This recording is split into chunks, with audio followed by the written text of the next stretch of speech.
After 3 months, ang buong akala ni Tristan ay mawawala na sa kanyang asawa, pero nakasurvive si Joyce Ann. Ngunit comatose pa rin ito at hindi alam kung kailan ito magigising. Naging bahay na ni Tristan ang ospital. Hindi niya iniiwanan ng asawa niya dahil nais niya na sa pagising nito ay siya ang unang makikita ni Joyce Ann. Nais din niyang tuparin ang pangako niya na hindi niya ito iiwanan o aalis sa tabi nito. Han, good morning. Kumusta ang likod mo? Sumasakit ba? Tanong niya sa asawa niya kahit alam niya na hindi naman ito sasagot sa kanya. Alam mo ba, sa baby Riley, magaling na siya magsalita. Marami na siyang alam at sobrang kulit na niya. Sumasakit ang tuhod ni Daddy sa kakahabol sa kanya dahil mabilis na siyang maglakad. Kaya honey, gising ka na. Hinahanap na ni Riley ang mommy niya. Habang kinakausap ito ni Tristan, ang kanyang asawa ay nagsisimula ng manubig ang mga mata niya. Araw-araw hindi siya nawawala ng pag-asa na gigising na ito, na gagaling na ito. Awang-awa na si Tristan habang nakatingin siya sa asawa niya, lalo na't may natuklasan ng mga doktor. Buntis ulit si Joyce at kapag hindi pa ito gumising sa loob ng 9 na buwan, ay ilalabas na ang anak nila sa loob ng tiyan nito. Natatakot si Tristan pero sinusubukan niya maging matatag para sa anak nila dahil naniniwala siyang magiging okay na si Joyce Ann na magigising na ito. Han, gising ka na. Gusto ko maranasan na paglihian mo. Gusto kong gumising sa gabi para maganap ng mga gusto mong kainin. Gusto kong pahirapan mo rin ako kagaya ng ibang buntis kaya gumising ka na. Kasi miss na kita, Han. Mahal na mahal kita at hindi ako mapapagod sa'yo. Umiiyak na kausap niya sa asawa niya. Tumigil lang si Tristan sa pag-iyak nang pumasok ang nurse para i-check ang kanyang asawa. Ang ospital ay naging opisina na rin ni Tristan. Dahil hindi niya pwedeng pabayaan ang negosyo niya ay nagtatrabaho pa din siya kahit na nandito siya sa Amerika. Nagring ang phone niya kaya mabilis niya itong sinagot. Kumusta na si Joyce? Tanong ni Kay. Ganun pa rin. Wala pa rin pagbabago. Sagot ni Tristan. Sa susunod na araw ay pupunta kami ni Luke dyan. May ipapasabay ka ba? Tanong ni Kay sa kanya. Wala naman. Sagot niya sa asawa ng pinsan niya. Okay, kumain ka na maayos at huwag mong pababayaan ang sarili mo. Dahil hindi matutuwa si Joyce Ann kapag nakita kanyang pinapabayaan mo ang sarili mo. Paalala nito sa kanya. Thanks, Kay. Okay lang ako at hindi ko pinababayaan ang sarili ko. Dahil kailangan ako ng asawa ko. May anak ako na kailangang alagaan. Huwag kayong masyadong mag-alala sa akin. Anya kay Kay. Mabuti naman kung ganoon. Sige, babay na. Baka naabala na kita. Paalam ni Kay at pinatay na ang tawag. Narinig mo yun, Hon? Si Kay pupuntahan ka daw niya. Kausap ni Tristan sa asawa niya. Palagi niya itong kinakausap dahil alam niya na makatutulong ito sa mabilis na recovery. May napansin din si Tristan sa balat ni Joyce Ann. Nagsisimula na itong bumalik sa dati. Ang sabi ng doktor ay magandang sign daw ang ganito. Tinapos na ni Tristan ang ginagawa niya. Ilang sandali naman ay dumating na si Laura para maghalili sa kanya. Salitan silang nagbabantay kay Joyce Ann. Han, uuwi muna ako. Babalik din ako mamaya. Si Mami na muna magbabantay sa iyo, ha? Paalam niya kay Joyce Ann. Alis na po ako, Mom. Sige anak, ingat ka. Tulog si Riley nung umalis ako dahil iiyak na naman siya kapag alam niya na aalis ako. Saad ni Laura kay Tristan. It's okay, Mom. Sige po, alis na po ako. Lumabas na si Tristan sa ospital at nagmanehong pauwi. Pagdating niya sa bahay nila ay tulog pa rin ang anak niya. Hinalikan niya ito at tumabi siya sa anak niya. Habang pinagmamasdan niya ito ay hindi na naman niya maiwasang hindi umiyak. Minsan ay hindi niya maiwasang magalit sa sarili niya dahil lahat na lang ng paghihirap ay nararanasan ng mahal niya. Hindi niya tuloy maiwasang isipin na baka sa Joyce ang kapalit ng lahat ng mga kasalanan niya noon. Aminado siya na babaero siya at pinaglalaroan niya ang damdamin ng mga babae.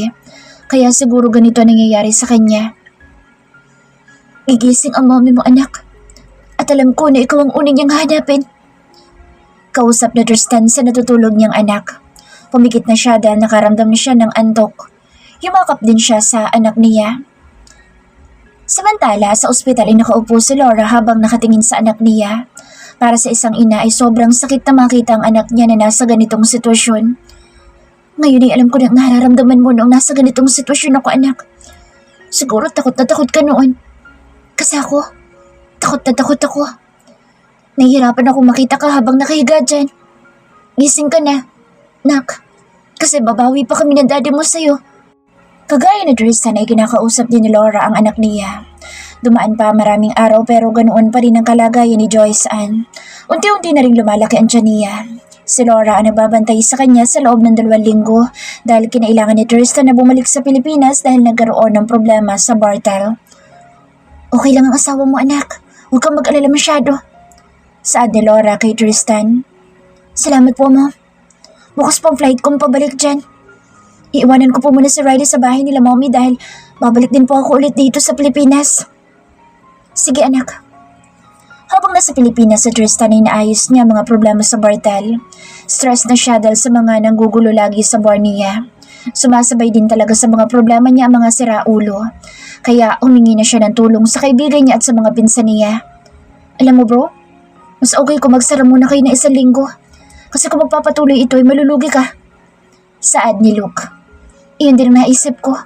Nakakainis lang dahil bakit ngayon pa nila naisip na manggulo? Naiinis na sa ni Tristan. Nandito sila sa Bartel habang nagiinuman at laking pasasalamat niya dahil sa kahit na anong oras ay nasa tabi niya mga pinsan at kaibigan niya. Sa kahit anong pinagdadaanan niya ay handa siyang tulungan ng mga ito. Relax bro, mahuhuli din natin ang may pakana nito. Halata na sinasadya na nila ito dahil isa itong bar mo sa pinaka-safe na bar. Kaya paano na may mga kaguluhan at halos sunod-sunod na? Saad ni Terrence. Yun din ang naisip ko. Sayang dahil hindi natin mahinga ng tulong sa Rico ngayon. Pero kung nandito sana siya, alam ko na mas mapapabilis ang paghuli natin sa mga daga. Pero isa lang naman ang kilala ko na may malaking galit sa akin. Si Joseph lang ang kilala ko. Saad ni Tristan. Gotcha. Siya ang dapat nating pamanmanan. Sabi naman ni Luke. Salamat sa inyo guys. Hindi ko na alam kung anong gagawin ko kapag wala kayo. Bukas ay babalik ako sa Amerika. Mahalaga ang negosyo ko pero mas mahalaga ang asawa ko. Sabi Tristan sa kanila. Kaya natin ito. Don't worry too much. Hindi na gaanong umiinom sa Tristan dahil kailangan pa niyang umuwi sa anak niya. Pagdating niya ay gising pa ito at nakikipaglaro ito sa mommy niya. Hindi pa raw ito hinaantok at ayaw pa nito matulog. Nagpalit muna siya ng damit bago niya binuhat ang anak niya. Kinabukasan ay maagang gumising sa Tristan dahil tanghali ang flight niya. Kaya maaga siyang pumunta sa airport. Buong biyahe ay tulog siya. Gigising lang siya kapag kakain na. At nang makarating na siya ay sa ospital kaagad siya dumiretso. Laking gulat niya at halos mawalan siya ng balanse dahil ang asawa niya ay... Honey...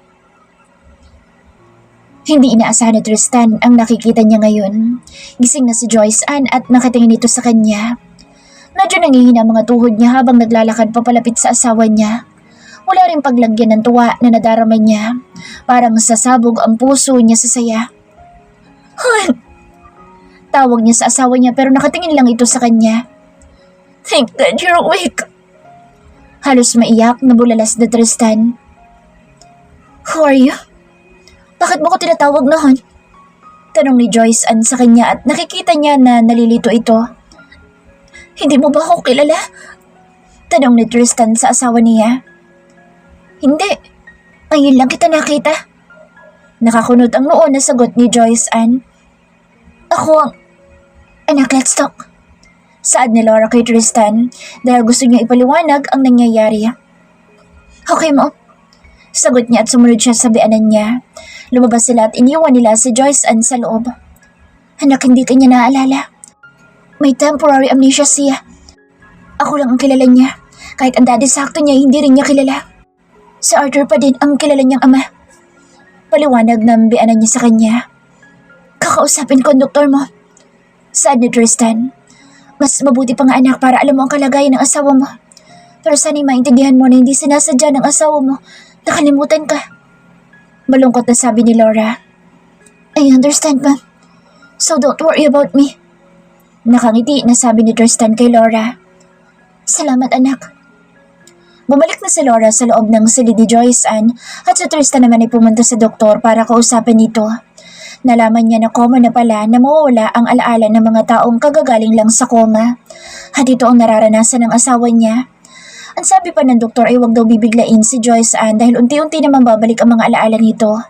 Baka mas lalong mahirapan si Joyce Ann kapag pinilit nila. Isa pa buntis ito kaya marami ang magbabago. Thank you, Doc. Pasasalamat niya dito at lumabas na siya sa office ng doktor. Kinakabahan si Tristan dahil hindi niya alam kung paano ba siya magpapaliwanag kay Joyce Ann. Iniisip niya kung paano siya magpapakilala na asawa siya nito. Nanginginig pa ang kamay niya habang nakahawak sa doorknob pero nilakasan niya ang loob niya at binuksan niya ito. Nakaupo si Joyce Ann at nakatingin lang sa kanya. Hi. Nahihiyang bati niya sa asawa niya. Who are you? Kilala ba kita? Sunod-sunod na tanong sa kanya ni Joyce. I'm Tristan. Tristan Bravo. Pakilala niya sa asawa niya. Tristan? Narinig niya na inulit ni Joyce ang pangalan niya, pero kaagad din itong tumingin sa kanya. Wala akong kilala na Tristan. Ako ba dinadalaw mo? Parang bata na tanong nito sa kanya. Nagkamali lang yata ako.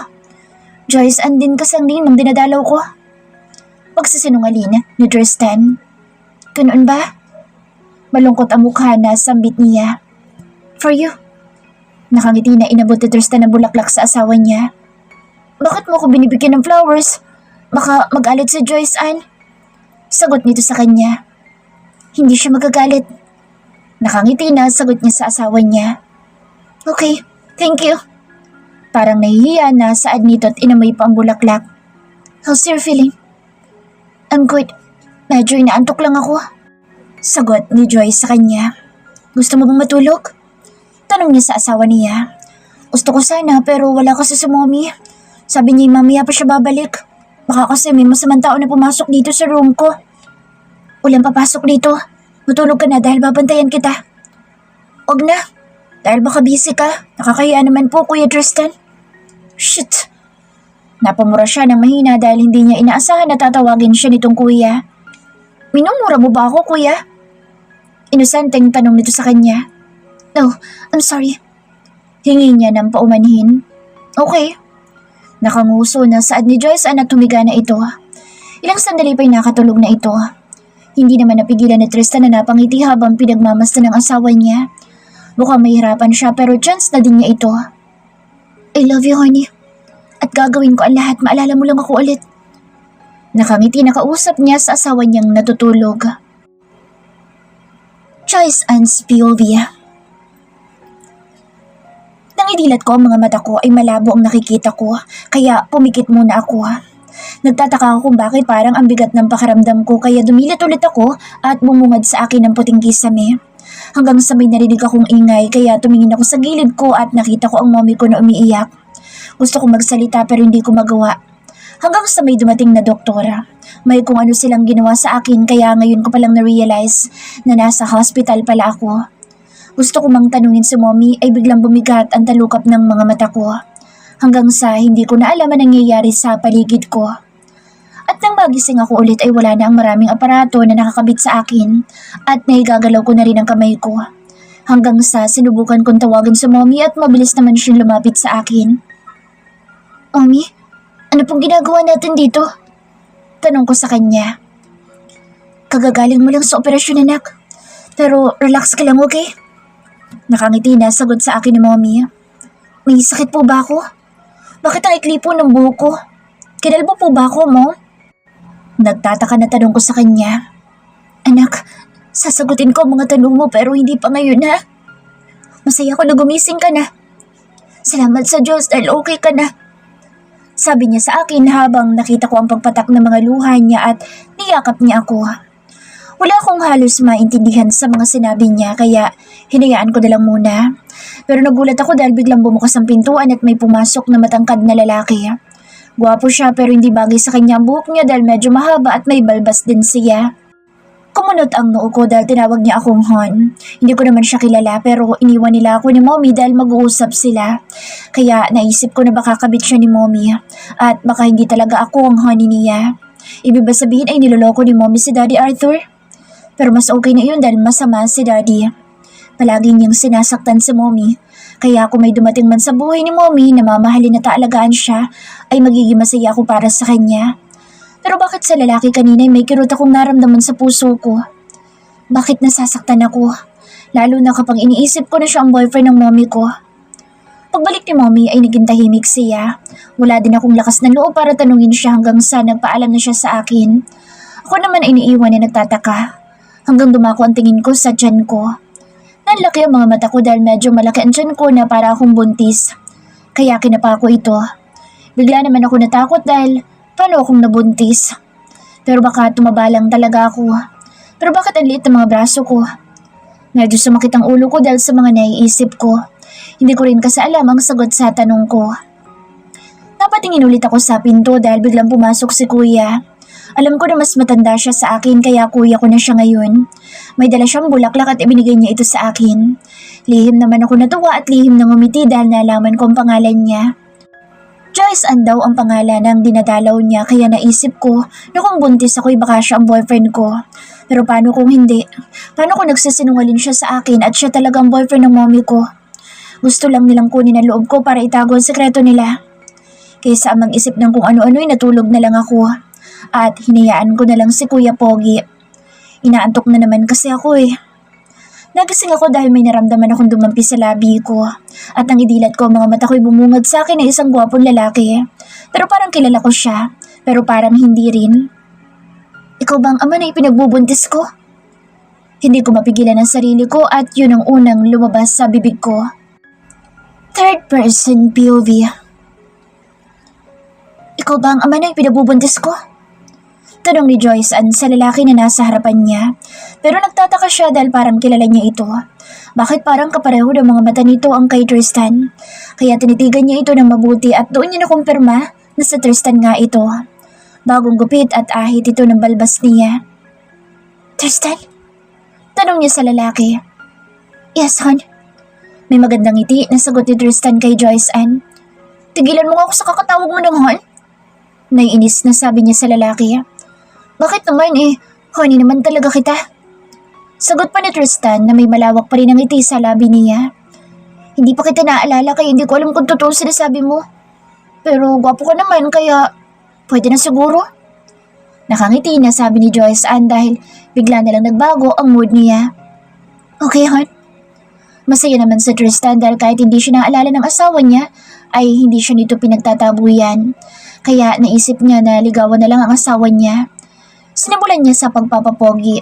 Dahil alam niya na nakalimutan man siya ni Joyce Ann ay alam niya na kilala siya ng puso nito. At gagawin niya ang lahat ng kaya niya para pasayahin ito. Kung boyfriend kita, bakit hindi kita maalala? Tanong ni Joyce Ann kay Tristan. Huwag kang mabibigla pero nagka-amnesia ka kasi. Kaya hindi mo ako maalala. Sagot naman ni Tristan sa kanya. Ganun ba? Parang bata na sabi ni Joyce Ann. Bakit parang malungkot ka? Tanong niya sa asawa niya. Akala ko kasi boyfriend ka ng mommy ko. Yun pala ikaw ang boyfriend ko. Pero paano mo ba ako nagustuhan? Sigurado ako na pangit ako dahil may clean ang buhok ko. Kaya parang imposible.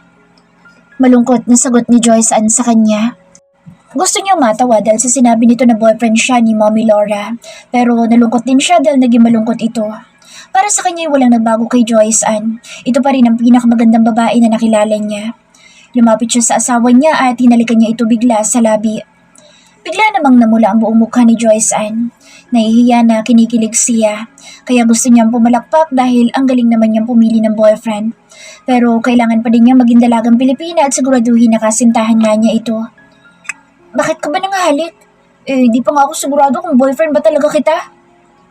Medyo mataray na tanong niya kay Tristan. Gusto ko lang, dahil para sa akin ay ikaw ang pinakamagandang babae na nakilala ko. Sad naman ni Tristan. Wala na bang ibang lines? Kasi gamit na yan eh. Ginagamit ng mga babaero. Sabi naman ni Joyce Ann. Han, tawag ni Tristan. Hindi ba't si Joseph ang boyfriend ko? Ipinipilit kasi ako ni Daddy na sagutin ko daw ito. Kaya lang hindi ko naman gusto si Joseph. Malungkot na anito sa kanya. Shit. Mainang napumura si Tristan dahil sa inis niya pero kailangan niya intindihin ang sitwasyon dahil ang mga naalala lang ni Joyce ay ang mga panahon na hindi pa sila magkakilala. Hindi ka ba naniniwala na akong boyfriend mo? Imposible bang magustuhan mo ako? Kunwari tanong ni Tristan sa asawa niya. Gusto lang niyang magpaawa kay Joyce Ann. Napalunok naman si Joyce Ann dahil nakita niya na ang lungkot ng mga mata ni Tristan. Medyo nainis siya dahil hindi niya napigilan ang bibig niya. Bigla na lang kasi niyang naalala si Joseph kaya sinasabi niya iyon. Pero naisip din niya na baka totoong boyfriend niya ito. Dahil nga sa nawala daw ang mga alaala niya. Tristan, sorry. Naniniwala naman ako. Kaya lang masyado ka kasing gwapo para sa akin kaya mahirap paniwalaan na nagkagusto ka sa akin. Nahihiya na sabi niya sa lalaki. Masyado ka rin maganda para sa akin pero pinakasalan mo ako. Nakangiti na sabi nito na ikinagulat niya. Anong sabi mo? Pinakasalan kita? Tanong nito sa kanya. Oo. Mabilis na sagot ni Tristan. May ebidensya ka ba? Tanong niya sa lalaki. Ipinakita niya ang kamay niya. Kaya wala sa sarili na tumingin din si Joyce Ann sa daliri niya at nalaki ang mga mata niya dahil may singsinga sa daliri niya. Kaya ibig sabihin na may asawa na siya at hindi niya ito basta boyfriend lang. Teka lang, naguguluhan ako. O tutulog muna ako. Paalam niya kay Tristan. Ngumiti naman sa Tristan at inalalayan siya. Kaya napangiti din siya bago niya ipinikit ang mga mata niya. Ayaw niya mag-isip dahil baka biglang sumabog ang utak niya. Hinayaan naman ni Tristan na matulog ang asawa niya. Alam niya na nabigla ito pero hindi niya mapigilan ang sarili niya. Gustong-gusto niya kasi na ipakilala ang sarili niya bilang asawa siya nito. Alam niya na imposible na maalala siya nito kaagad pero sisikapin niya. Kahit na paunti-unti tutulungan niya ang asawa niya. Mabilis naman itong nakatulog kaya hinalikan niya ito sa noo. Hindi niya mapigilan ng umiti habang pinagmamasdan niya ang asawa niya. Nag-ring ang phone niya kaya mabilis niya itong sinagot.